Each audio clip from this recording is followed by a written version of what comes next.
मैत्रेय जी कहते हैं विदुर जी से कि तब क्या होता है जब दक्ष वध के बाद उनके यज्ञ को भी ध्वंस कर देते हैं। वीरभद्र जी अपनी सेना के साथ उसके बाद क्या होता है वो सुनिए।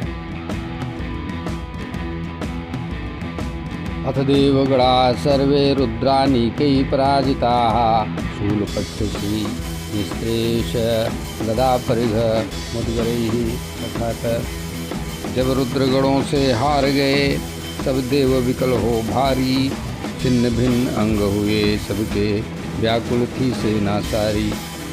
तब ब्रह्मा जी के चरणों में सबने जाकर शीश नवाया, जो बीता था उस यज्ञ भूमि में वह सारा वृत्तांत सुनाया। यह सब होगा यह जानते थे ब्रह्मा और श्री हरि नारायण, इसीलिए उस दक्ष यज्ञ में वे न बने थे सहभागी गण। सुनकर सबकी व्यथा विधाता मधुर वचनियों बोले, अपराध किया है भारी तुमने, तेजस्वी से बैर मोल ले। यद्यपि तुम हो दंड के पात्र, पर क्षमा भाव मन में लाओ। कल्याण हेतु अब शीघ्र ही तुम शंकर की शरण जाओ। श्री राम जय जय राम। जिनके यज्ञ भाग को तुमने मिलकर है छीन लिया, दक्ष के कटुवचन से जिनका हृदय छलनी है किया। वे आशुतोष हैं शीघ्र पिघलते, चरणों में उनके गिर जाओ। शुद्ध भाव से शिव शंकर को विनय पूर्वक जाकर मनाओ। वे विरही हैं सती वियोग में क्रोधित, यदि वे हो जाएं तो लोकपाल संत्रिलोकी को पल भर में भस्म कर जाएं। मैं इंद्र या तुम सब देवगण और मुनिगण ज्ञानी जन नहीं जानते शिव जी के बल को और न उनका अंतर्मन। जब शक्ति का कोई पार न पावे, कौन उपाय करेगा। जो स्वयं ही स्वतंत्र है जग में, उसे कौन वश में करेगा। यूँ समझा कर देवताओं को ब्रह्मा जी साथ सिधारे, पितृगण और प्रजापतियों संग कैलाश की ओर पधारे। वह पर्वत जो अति पावन है शंकर जी का प्रिय धाम, वह पर्वत जो अति पावन है शंकर जी का प्रिय धाम। जहाँ शत्रुता का नाम नहीं है, उस पर्वत को कोटि प्रणाम। श्री राम जय। अरे जहाँ औषधि तप योग और मंत्रों से सिद्ध जन बसते हैं, किन्नर गंधर्व और अप्सराएं नित जहाँ पर प्रमोद करते हैं। अगणित मणियों से वैभव से शिखर जहाँ मुस्काते हैं, विविध धातुओं के रंगों से पर्वत चित्र से भाते हैं। कल कल करती नदियाँ बहती, गुफाएं अति मन भावन हैं। सिद्ध प्रियाएं जहाँ बिहरती, वे तट बड़े ही पावन हैं। मोरों की केका गूंज रही, भौरों का गुंजन मतवाला। कोयल की कूक और पक्षी स्वर रस घोल रहा है मधुवाला। ऊंची बाहें पसार कल्पतरु पक्षियों को मानो बुला रहे। मदमस्त हाथियों की चाल देख पर्वत ही जैसे डोल रहे। झरनों की कल कल धुनी ऐसी, जैसे पर्वत कुछ कहता हो। शीतल जल की निर्मल धारा में स्वर्ग का सुख ही बहता हो। मंदार परिजात तमाल और अर्जुन के वृक्ष सुहाते हैं। शाल ताल और कदम्बों के उपवन मन को हर्षाते हैं। चंपा अशोक और नाग पुष्प केसर की फैली लाली है। मौलश्री और कुंद कलियों से महकी हर एक डाली है। स्वर्ग कमल की आभा सुंदर, इलायची और मालती खिली। कुब्जक मोगरा और माधवी बेलें वृक्षों से हैं मिली। विविध पुष्पों के परिमल से सारा कैलाश सुगंधित है। देवलोक की शोभा देख मन अतिशय आनंदित है। कटहल गूलर और पीपल पाकड़, जामुन आम के झुंड खड़े। खजूर महुआ और नारियल मेवाओं के वृक्ष बड़े, बांसों के झुरमुट सघन वहाँ, बांसों के झुरमुट सघन वहाँ औषधियों का डेरा है। प्रकृति के अनमोल निधियों ने पर्वतों को चहुओर घेरा है। कुमुदोत्पल और शतपत्रों से शोभित नीले सरोवर हैं। पक्षी कलरव करते उनमें जैसे भी तीर्थ प्रवर हैं। नलिनी वन की इस शोभा से परम पावन कैलाश निखरता है। इस शोभा से पावन कैलाश निखरता है। महादेव का यह दिव्य धाम है, सबके दुखों को हरता है। श्री राम जय राम जय जय राम, जय राम जय जय राम। मृगवानर और सूअर जहाँ निर्भय होकर फिरते हैं, नीलगाय सिंह और बाघ भी एक साथ ही दिखते हैं। कस्तूरी मृग और अगणित पक्षी कमलों की लेते शरण जहाँ, केले की सघन वनों से शोभित नंदा नदी का है तट जहाँ। माता सती ने किया स्नान जहाँ, वह जल परम पुनीत हुआ। उस पर्वत को देख देवताओं का मन विस्मय से अतिचकित हुआ। नंदा की शीतल लहरों से पर्वत की शोभा न्यारी है। भूतेश्वर का यह गिरि शिखर सब देवों को अति प्यारा है। पर्वत अति न्यारा है, सब देवों को अति प्यारा है। तब देवों ने देखी अलकापुरी, जो वैभव की खान वहाँ। सौगंधिक नामक वन है सुंदर, खिलते स्वर्ण कमल हैं जहाँ। पुष्पों की ऐसी दिव्य सुगंध जो दसों दिशाओं में छाती है। उस वन की सुंदरता देख देवों की मत भी डोल जाती है। पुरी के बाहर नंदा और अलकनंदा सरिता बहती हैं, प्रभु चरणों की रज लेकर के जो जग को पावन करती हैं। इन नदियों का जल स्पर्श मात्र पापों का नाश कराता है। तीर्थों के राजा चरणों से यह पुण्य प्रवाह ही आता है।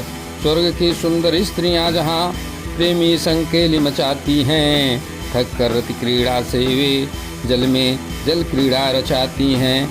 उनके तन का कुमकुम धुलकर जल को स्वर्ण बना देता। पीकर ऐसा सुगंधित जल गजराज भी मद को खो देता। तारों और स्वर्ण से बने हुए विमानों जहाँ मडराते हैं, जैसे बिजली चमक रही हो मेघों में वो जो भाते हैं। यक्ष पत्नियों के संग वहाँ पुरी की शोभा भारी है। जैसे चंदा की किरणों से खिली चांदनी न्यारी है। अलकापुरी और सौगंधिक वन को पीछे छोड़ वे बढ़ते हैं। कल्प वृक्षों के दिव्य वन में सब देव प्रवेश अब करते हैं। मन चाहे फल पुष्प जहाँ पर शाखाओं पर ही झुकते हैं, वह स्थान जहाँ पहुँचकर सबके मनोरथ सब फलते हैं। श्री राम जय राम जय जय राम, राम जय राम जय जय राम, श्री राम जय राम जय जय राम। कोकिल कंठ की मीठी बोली भौरों का गुंजन न्यारा है। हंसों के प्रिय कमलों से सुशोभित जल की धारा है। चंदन वृक्ष को छूकर जब शीतल वायु आती है, दिव्य यक्ष नारियों के मन को वह चंचल कर जाती है। वह दूरजमड़ी की सीढ़ियाँ बनी, कमलों वाली बावड़ी दिखी। तब किम पुरुषों से सेवित यहाँ अक्षय बट की छाँव दिखी। 100 योजन ऊंचा वृक्ष यह 70 योजन तक फैला है। छाया उसकी शीतल ऐसी, न तपन का नाम ओ लेवा था। उस योग में तरु के नीचे देवताओं ने देखा शिव जी को। त्यागा क्रोध काल के जैसे पावन करते सब जीवों को। सनक सनंदन सिद्धों संग जो परम शांत सुखकारी हैं, कुबेर आदि सखाओं संग बैठे हुए श्री शिव जी त्रिपुरारी हैं। विद्या तप और योग मार्ग में जो सदा ही लीन रहते हैं, विश्व सुहृद कल्याण हेतु जो कष्टों को भी सहते हैं। लोक मंगल की वात्सल्यमयी वे मूर्त हैं साक्षात खड़ी। ब्रह्मा के मानस पुत्रों की लगी वहाँ थी भीड़ बड़ी। भस्मलेप और जटाजूट जो तापस को अति प्यारे हैं, संध्या के बादल की कांति अद्भुत दृश्य निराले हैं। मस्तक पर चंदा की रेखा मृग चर्म धारण करते हैं। दंड हाथ में लिए हुए वे जग का मंगल करते हैं। उसकी बिछी हुई चटाई आसन ब्रह्म सनातन का। नारद जी के पूछने पर करते बोध वे ज्ञान का। दायां चरण बाई जांघ पर बाएं बायां घुटना घुटने पर धरा। रुद्राक्ष माला हाथ में लेकर तर्क मुद्रा से मन भरा। श्री राम जय राम जय जय राम। श्री राम जय राम जय जय राम। समाधि में लीन प्रभु योग मार्ग के आधार हैं। देखो उन्हें सब लोकपालों ने किया नमन बारंबार है। जैसे विष्णु को देख ब्रह्मा शीश झुकाते प्रेम से, वैसे ही शिव जी उठ खड़े हुए विधाता के सम्मान में। महर्षि और सिद्धों ने भी नीलकंठ को प्रणाम किया। सबके पूज्य शशांक शेखर सुखों के जो दिव्य धाम हैं। हंसते हुए तब ब्रह्मा जी ने अपनी वाणी खोली है। कर जोड़कर महादेव से विनय प्रेम की बोली है। हे ईश आप ही जगत बीज शक्ति और शिव रूप हैं। आप ही वो ब्रह्म निरंतर जो निर्गुण और अनूप हैं। जैसे मकड़ी जाला बुनती फिर खुद ही है समेटती, त्यों ही शक्ति संग खेल खेल में सृष्टि आप ही रचते। श्री राम जय जय राम। दक्ष के माध्यम से प्रभु आपने यज्ञ विधान रचा। धर्म और वेदों की रक्षा का सुंदर एक विधान रचा। मर्यादा की जो सीमाएं ब्राह्मण श्रद्धा से पालते, उन अटल नियमों को जग में आप ही तो हैं ढालते। शुभ कर्मों के फल से प्रभु आप स्वर्ग सुख देते हैं। पाप कर्म में लीन जनों को घोर नरक में भेज देते हैं। फिर भी क्यों इस दक्ष यज्ञ में फल उल्टा ही आया है। बिना कारण क्यों क्रोध आपका सब पर आज समाया है। जो ज्ञानी जन अर्पण करके आप में अपना आत्ममन प्राणी मात्र में देखें आपको, वे हैं सच्चे भक्तजन।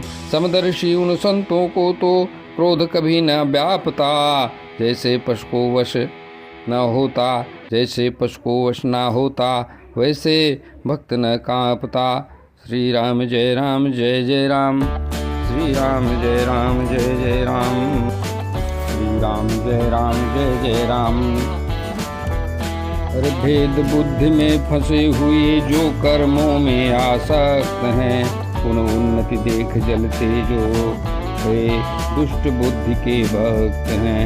दुर्वचनों के मर्म भेदते अज्ञानी वे कहलाते, पर साधु पुरुष तो उन पर भी है करुणा भाव दिखाते।